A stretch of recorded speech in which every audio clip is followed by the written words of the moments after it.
ไปใส่ก็ไปไหมยุ่งน้ำพ่อน้ำแม่จะผุดเฮ็ดชีเนี่ย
พี่อย่างเฮ็ดอยู่เฮ็ดกิน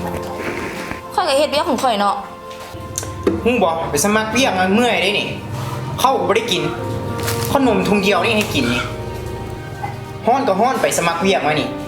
เฮ็ดเพื่อไผเฮ็ดเพื่อเจ้าตัวนี้เฮ็ดเพื่อครอบครัวอยู่กันมาหลายฟ้าหลายปี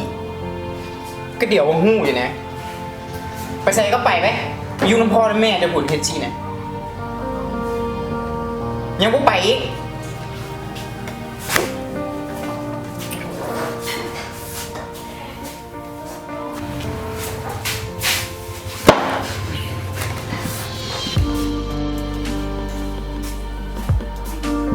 มาอย่างนี้ ข่อยดูโทรศัพท์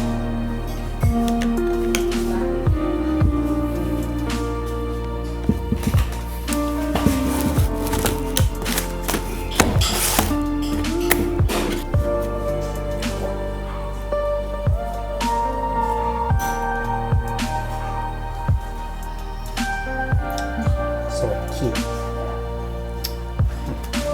กูบอกกันว่า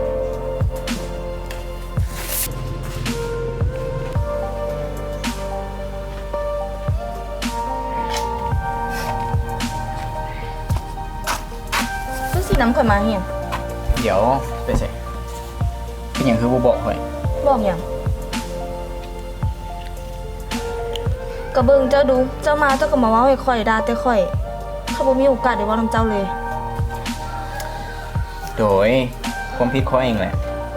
เนี่ยว่าไปหาเวียกมันเมื่อยๆเนาะเวียกก็บ่ได้เข้าบ่ได้กินใส่ให้เลยที่หน้าบูดทีหลังเดี๋ยวลูกออกมาวงงามแหละหิวข้าวมันบ่หน้าบูดสิไปจิ้มไข่กิน ขวาใครเจ้าหั่นวะใหม่ๆหั่น เฮ้ยเท่านี้ครับห้องกินได้แน่นอน คิดว่าหิวข้าวมันบ่ ไป โอเคเขาต้องวางแผนครอบครัวแล้วแหละเจ้าจะคนดี อืมจะคนละ 5 คนว่ะ บ่ไหวพี่บอก ตอนนี้เราต้องวางแผนครอบครัวแล้วแหละและอีกเลยจะเป็นแม่โค้ดนั่นแหละ